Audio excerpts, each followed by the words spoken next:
The following program, President Grant, His Reflections, is a presentation of the Civil War Broadcasting Network. It is one of that series of programs wherein President Grant shares his reflections of persons, places, or events in his presidency or his life before or after the presidency.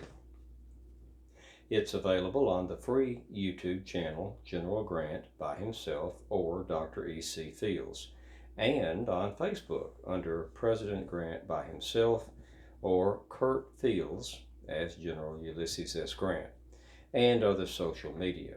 Permission to copy and distribute is granted and indeed encouraged. Remember, you are the future of our past. And now, President Grant, his reflections on his children.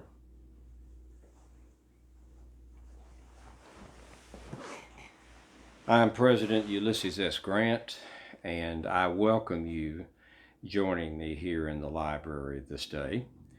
And I should like to reflect with you upon my children. I had 4 of them. Julia and I married on August the 22nd of 1848. And on May the 30th of 1850, our firstborn child, Frederick Dent Grant, was born. He was named after his uncle, Frederick Dent, whom I had roomed with at the United States Military Academy. Fred, being the firstborn, was a joy to me, and when I resigned from the Army in April of '54 and came back to St. Louis after being gone for more than 2 years, I was reunited with Fred and his younger brother, Buck, Ulysses S. Grant Jr., but more about him in a moment.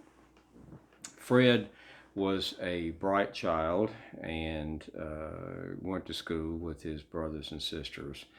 And when the war started, he spent a good deal of time with me at just 11 years old. In fact, he was with me on my first march with the 21st Illinois from Springfield, Illinois into Missouri. In fact, he rode my horse, Rondi. The lieutenant colonel, for whatever reason I don't recall, did not go with us on that march initially. I rode his horse and I gave Fred my horse, Rondi. Fred was with me much of the time during the war, but I should like to talk with you about Vicksburg. He was with me on the boat when we watched the bombardment of Grand Gulf, Mississippi, and crossed the river with me, and was with me throughout the Vicksburg campaign. Now, 2 instances happened with Fred that note mentioning. First of all, he nearly was captured going into Jackson, Mississippi, after we'd gone through Fort Gibson and Raymond.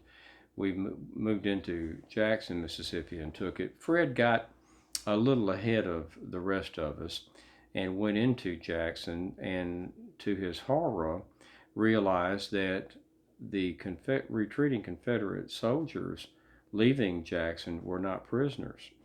They were still active soldiers evacuating Jackson, and he said that his blue uniform, he had a little uniform, we outfitted him, all the soldiers called him Colonel. He was covered with dirt and mud, and he felt like that's what saved him, that he didn't have that Yankee uniform on when all these hundreds upon hundreds of Confederate soldiers were filing past him. He did later admit to me that even if he had been captured, while it would have made great notoriety, probably wouldn't have affected the outcome of the war. I think he was most magnanimous in granting that.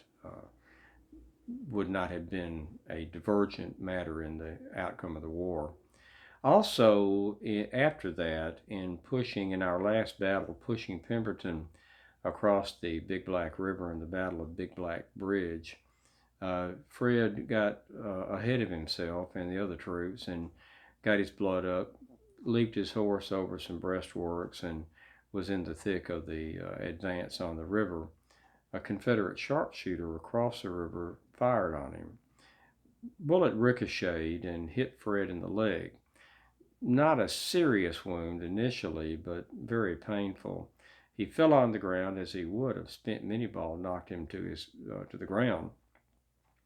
And Colonel Lago, my aide from Galena, rushed over to him and are you all right? Of course, he was horrified. And Fred said, I am killed, I am killed. And he flipped him over side to side and could find no wound. Finally checked his leg, and there was a little blood. But he said dryly, I think you're going to live, Fred. Let's go tell your father. As it turned out with the surgeon wanted to amputate Fred's leg. And I said no, absolutely not. That he could make it with the leg. And I didn't want him to miss going into the Army himself. So it was very painful, but the leg survived, and so did Fred. He did catch a bug, though, in Vicksburg, as did many, as myself, dysentery, and very nearly died in January following the Vicksburg campaign. He never really got over the dysentery, and then it went into typhoid fever. He was at death's door, but he survived. Now, in 66 rather, he went to the academy and graduated in 1871. Shortly after graduating from the academy, he went out on civilian duty, had temporary leave, and went to engineering for the railroads, and was out west, actually with Sherman, and went to Yellowstone with the Yellowstone expedition, and was assigned to the 7th Cavalry with Custer. He had married Ida Honore in October of 74, and she was pregnant, heavy with their first child, and he was called home, given some leave, and it was while he was home with the birth of his first child, that on June 24th and 25th, the Little Bighorn battle occurred. And it is quite likely that had Fred not come home for the birth of his child, that he would have been with Custer and killed with the rest of the 5 companies that were massacred with Custer. I'm glad that he was home, and could very well have saved his life. After the war, he went to Europe for a year or so with Sherman as an aide, and he came back to the States, back in the Army, and in 1889 he was appointed by President Harrison, William Henry Harrison, to be the minister to Austria, and he was there from 1889 through 91, and he came back, was in civilian pursuits, and then he was involved with New York City Police Department. He was police commissioner from 1894 rather, to 1898, and actually worked with Theodore Roosevelt at that time. In 98, when the Spanish-American War started, he went back in the Army as a colonel, quickly became a brigadier general of volunteers. After a year in Cuba, he was sent to the Philippines for the Philippine-American War, and stayed there as a military governor, and was promoted to brigadier general, regular Army. He came back to the States, staying in the Army, ultimately rose to become a major general, and was in command of the eastern side of the United States all the way down to the Gulf of Mexico. And at age 62, he developed throat cancer, as did I, and died at about the same age I died. I had turned 63 in April and died in July. Fred died on April the 12th of 1912 at age 62 of throat cancer. He and Ida Honore had 2 children, and I will not go into my grandchildren. So Fred died April 12th, 1912, married Ida Honore, and had 2 children. West Point graduate, became a major general in his own right, and died of the same thing I died of at the same age, essentially, that I died. My second child was Ulysses Grant Jr., and he was called Buck because he's the only one of our 4 children that was not born at Whitehaven. And as soon as it was seen that he was a boy, one of the ladies attending Julia said, well, he's a son of the Buckeye State. Julia resisted him getting the nickname Buck, but resistance was useless, and he became Buck from the day he was born. He was our biggest child. He was over 6 feet tall.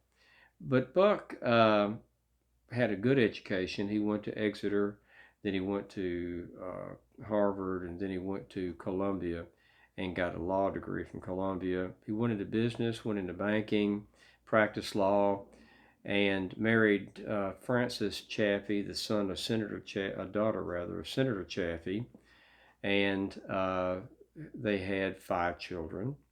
In 1880, he was approached by Ferdinand Ward to form the company of Grant and Ward, which he did. He then enlisted me, and which I happily joined the company. Neither of us knew that we were being duped, and we were bankrupted in 1883 and 84 and May of 84, and it was devastating. I think he learned from his mistake because he later became a good businessman. He had married in 1880, but Fanny Chaffee, his wife, had become fragile in her health, and they moved to California. Our youngest son, whom I'll address in a moment, had already moved to San Diego, California. But in 1893, Buck had recovered from the losses of Grant and Ward, had gotten back into business, had become a successful businessman in the New York area, and moved out to San Diego.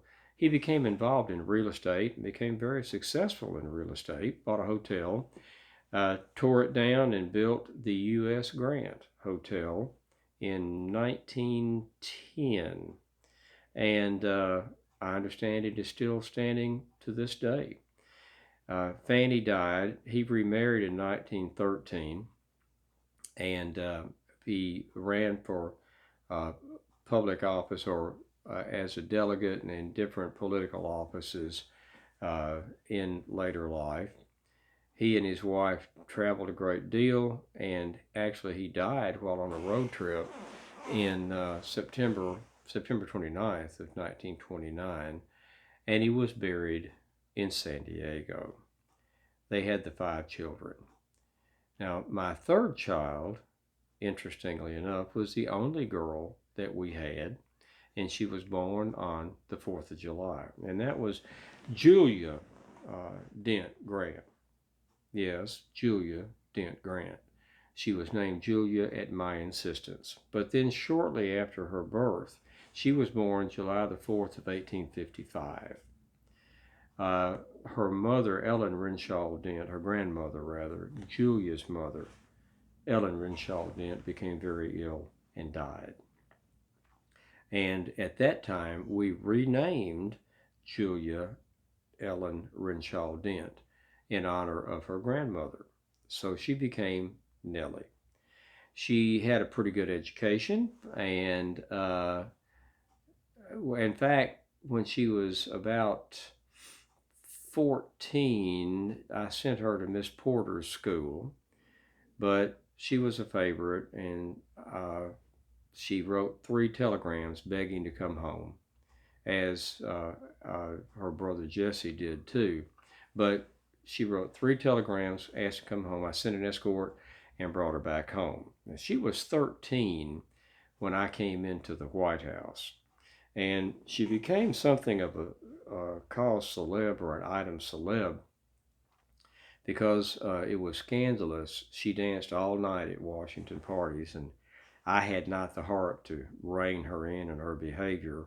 But she was developing a reputation that was of a party girl, and I didn't care for that. And there were a lot of suitors whom I felt to be unsuitable suitors, and I decided to send her on a European tour when she was 16. Sent her to England and to go to tour the continent, which she did. She met Queen Victoria, who said that she was stiff and something akin to stiff and dull or uneducated. She was felt to be a wooden head by British society. So apparently, as far as they were concerned, her education wasn't that good. But coming home, she met Algernon Sartras, who was mid-level British nobility. I think he was about 21 at the time, 22. She was 17. And she was madly in love. And she came home, and she wasn't too much of a wooden head, because when she announced that she wanted to marry, her mother, who was shocked that she wanted to marry, said, "Are you sure that you want to go out and face that cruel world and leave this wonderful home?" And she demurely, according to Julia, said, "Well, Mama, isn't that what you did?" And Julia couldn't argue with that. So we had a White House wedding on May the 24th of 1870, and Nellie by this time was 18 years old, and she went back to England with her husband Algernon Sartras, and there were some concerns by myself on the part of him being a womanizer and a ne'er-do-well, and I wrote his father a very blunt letter asking him about the character of his son. His father, it turned out, who was a member of Parliament, mother was the daughter of a famous actress and was in her own right an opera singer. They were concerned about me and my reputation, legendary reputation of being a drunk myself. And so we became, in writing our letters, something of friends. We realized we were both fathers concerned about our children marrying the other's child. But they got married nevertheless, and they went back to England. They had 4 children, and the first one died at about a year old. The other 3 survived to adulthood. As it turned out, my concerns were well founded. He was a drunk, became an alcoholic, a ne'er-do-well, spent extended periods of time away from Nellie, hunting, allegedly, particularly in Italy. His parents actually encouraged her to file for a divorce and made it clear that it was not her fault. He had fulfilled their expectations and had become a ne'er-do-well. She divorced him, moved back. Actually, she came back when I wrote her a letter talking about my illness in 85 rather, and she came back home. She must have been ready to come because within 16 days of me writing her the letter, she was on the dock in New York City, and it's a 7-day cruise. So she was ready to come home, came home with the 3 surviving children, and stayed and helped to nurse me through my illness. After that, he died, Sartras died, which she felt free to her to remarry. And she married Frank Jones, who was a big Democrat politician, a very successful Democratic politician, and they married in 1912. But sadly, not long after their marriage, she had a severe stroke that paralyzed her, and she survived in that state for about 10 years. and died on August the 30th of 1922 at age 67. And she is buried in the same cemetery that President Lincoln is buried in Springfield, Illinois. So that was the end of her. Our youngest child was Jesse, and he was born February the 6th of 1858, and he was spoiled. He was spoiled. He was 10 years old when we went into the White House, and he'd had a decent education, but had moved around a lot, particularly during the war, and in his early years. But he had a good education. I sent him to school, and he stayed 2 days and whined and complained and came home. He loved being in the White House. Julia said whenever he spoke, we all stopped and listened, which we did. Of course, he was the baby. He was the darling, and more than a little bit spoiled. I was always an indulgent father, but with Nellie and with Jesse, I think I was particularly indulgent. Jesse, though, did get a good education. He went to Cornell and got a mining engineering degree, and then he too went to Columbia Law School and got a law degree. In 1880, he married Elizabeth Chapman. They had 2 children. And by the mid-80s, just a few years after marrying, they moved out. He was the first to move to California, moved to the San Diego area. They were married. They had their 2 children. He became a Democrat as well, and was successful. When Buck moved out there, he and Buck went in together into the real estate business, and they prospered and built the U.S. Grant Hotel together. He divorced in 1913, remarried not long after that, and died in June the 8th of 1934. And Jesse is buried in the Presidio in San Francisco. And I might also mention that Buck died of the same thing that I died of throat cancer. So Fred and Buck both died of throat cancer. So the 4 children all did well in their own right, and 2 of them actually died of the same thing I did. And I won't go into the grandchildren. I wanted to limit my reflections to just the children. But Fred died in 1912, and